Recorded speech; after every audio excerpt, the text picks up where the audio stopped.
Birinci keradı calim burada oturum. Bu adam kanşarında. Ne için? Ben neylemişim bile va?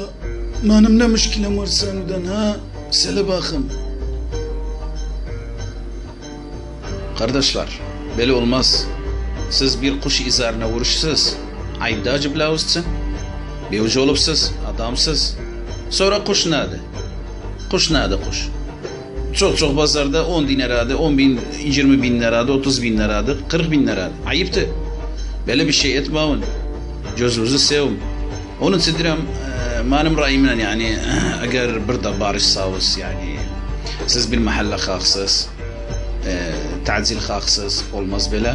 Madem bir yerde yaşsız, barışın.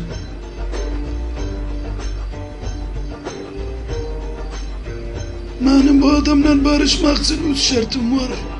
Bu şarttan fazla kabul etmem.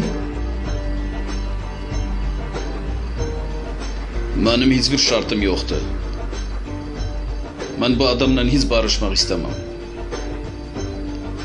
Ruhsatınızdan ben de bir cedim. Çok işim var. Ama size bildiririm.